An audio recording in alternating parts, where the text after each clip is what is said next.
بسم الله والصلاة والسلام على رسول الله.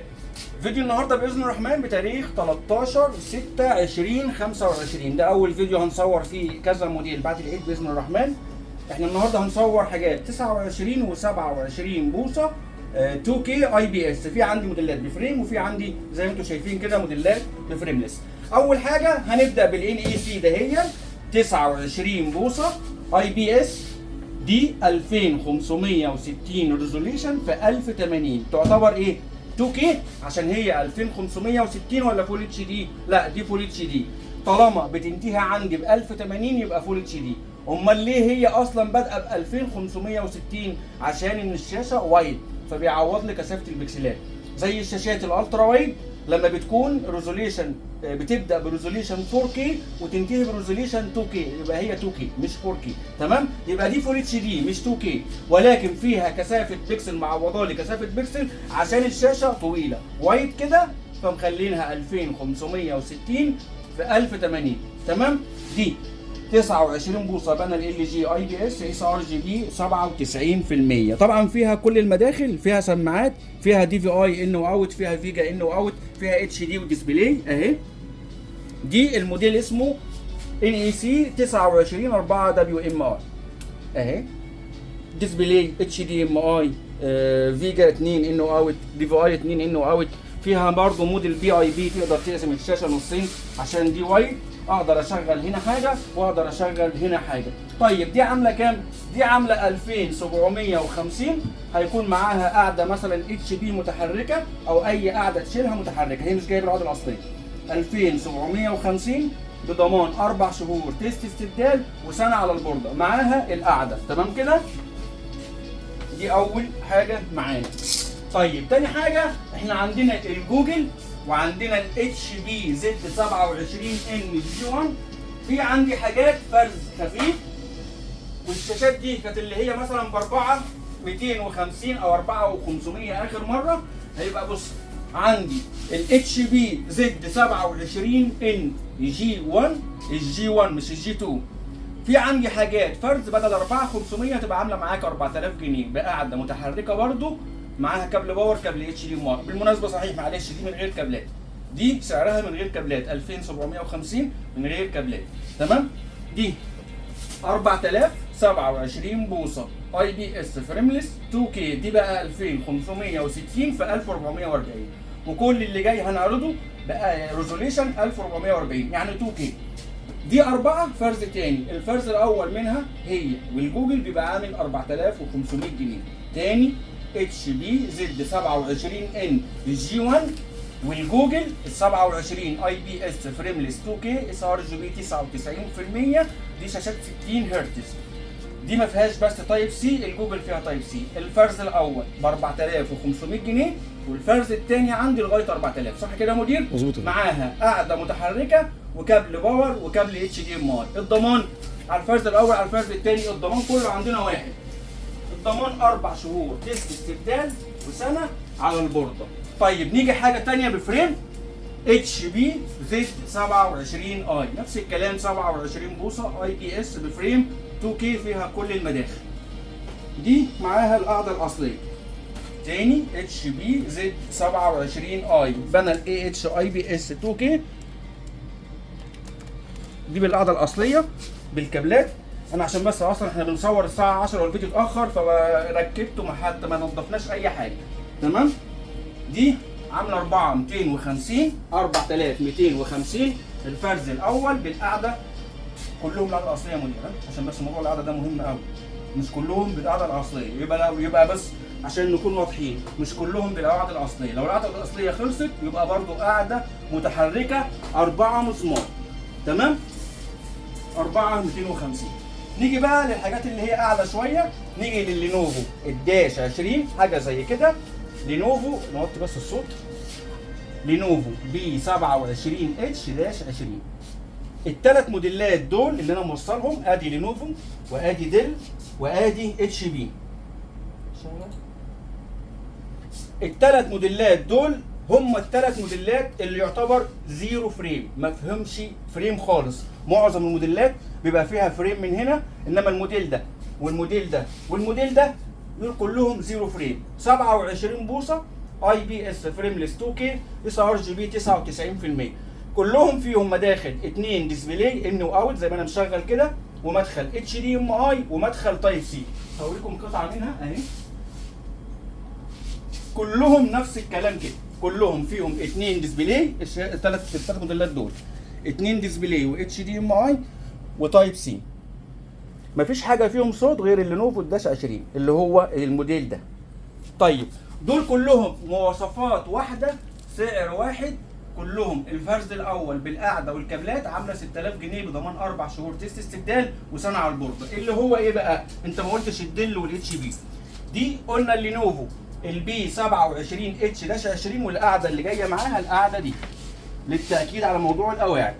اللي بيجي بقعده اصليه ولا اللي بيجي بقعده مش اصليه، انا بحاول اوضح وبحاول ما انساش في كل فيديو، لان معظم الشغل ما بيجيش بالقواعد الاصليه. دي مشكلتنا في الاستيراد، ودايما بنقول مشكلتنا في الاستيراد قله القواعد الاصليه. طيب دي بقى اتش بي زد 27 يو جي 3. دي جي 3 اهي بالقعده دي 27 اي بي اس فريمليس 2 كي اس ار جي بي 99%، تايب سي ديسبلاي اتش دي ام اي. الفرز الاول بالقعده المعدن دي بالكابلات 6000 جنيه. الموديل ده بقى ايه؟ الموديل ده بقى ديل الترا شارب يو 27 21 اتش اي. هاكد على الموديل عشان في كذا موديل منها، في ال 19 وفي ال 21. دي يو 27 21. خش على انفورميشن. يو 27 21 دي اي، مش اتش كمان، دي يو 27 21 دي اي، عشان في منها اليو 27 19 دي سي ودي اي، الحروف بتختلف، بيديني موديل تاني خالص في نفس الشاشه بس بي. يعني انا عندي نفس الموديل بس البي بدل اليو الالترا شارب الثانيه بروفيشنال بالمنظر ده كده اهي. بس دي كمان مش قطعتها الاصليه. انا ما بقول لك الوقت كان هيعدي فقلنا نصور. الدل بقى في كذا قاعده ممكن تركب عليها. يعني الدل الحاجه الوحيده اللي بيجي منها قواعد كتير وقواعد مختلفه والوان مختلفه هي معروفه الدل. فالدل تقدر تركب على الشاشه اي قاعده من دول متحركه، سواء اللي هي السبعه، سواء اللي هي الرمادي، سواء السوداء، براحتك. فاللي بيختار قاعده بنخلي العميل يختار اي قاعده في المخزن، بقول له بص اهو القواعد قدامك اختار زي ما انت عايز. طيب دي الفرز الاول 6000 جنيه. في بقى حاجات فرز تاني، انا كده بقول سعر الفرز الاول. في حاجات فرز تاني. الفرز التاني في الجوجل وفي بسم الله الرحمن الرحيم، في الجوجل وفي الاتش بي جي 1 قلنا عامله 4000 جنيه. الفرز الثاني في الحاجات اللي هي ال 2 كي العاليه دي معاك لغايه 5000 جنيه. معاك لغايه 5000 جنيه. يعني حاجه فيها سكراتش خفيف مثلا تنزل 250 جنيه. في حاجه مثلا فيها بصمه او بصمه مش عارف هنا ولا بصمه هنا ممكن تنزل 500 جنيه. انا بوضح اهو عشان ما حدش يقول ابو مريم قال هو كله 5000 جنيه. لا، مش كله 5000 جنيه. في حاجه بتبقى مثلا عامله 5750 لو فيها سكراتشيه بسيطه، 5500 5250 لغايه 5000 جنيه. تمام كده يا مدير؟ بوضح لك كل حرف. تمام؟ معاها الكابلات، معاها باور واتش دي ام اي ونفس الضمان. هو الفرز بص الشاشه كلها بالكابلات، عشان حتى كده كده احنا بنقول كابلات ونطلعها من عندنا عشان العميل بيجي يقول لك اديني كابلات، فانا بقول لك بالكابلات اهي. تمام؟ كام؟ من اول 6000 لغايه 5000 جنيه الفرز الثاني، والضمان هو 4 شهور تست استبدال وسنه على البورد. طيب احنا في موديل تاني ما قلناش عليه، الجي 2. الجي 2 ده كله 60 هرتز. الجي 2 هو اللي 75 هرتز. فين يا صديقي الجي 2؟ ورا الاتش بي، ورا الاتش بي هو عندك. هنا؟ لا هناك. ولا هنا؟ ايوه هناك. معلش بس انا عايز اصورها برضه عشان تورينا. هو في عندنا حاجات كتيره فول اتش دي الجي 5 بس عدد قليل، فعشان كده انا بقول الاعداد القليله مش بنبدا نعرضها عشان الفيديو ممكن يتشاف وقت كبير. دي بقى نفس اسعارهم نفس مواصفاتهم، ولكن بتزيد في التايب سي وبتزيد بتزيد في ال 75 هرتز. اتش بي زد 27 ان جي 2 دي 2560 في 1440 بي، 75 فريم مش 60. ده كله 60 فريم. دي بقى 75 فريم فعلي مش اب تو. تايب سي ديسبلاي اتش دي ام اي، نفس المواصفات اللي في الدل واللي في اللينوفو واللي في الاتش بي، هي نفس المواصفات. بتختلف ان هي 75 فريم بنفس السعر برضه. الفرز الاول بقعده متحركه والكابلات عامله 6000 جنيه، عندي بقى فرز لغايه 5000 جنيه. تمام.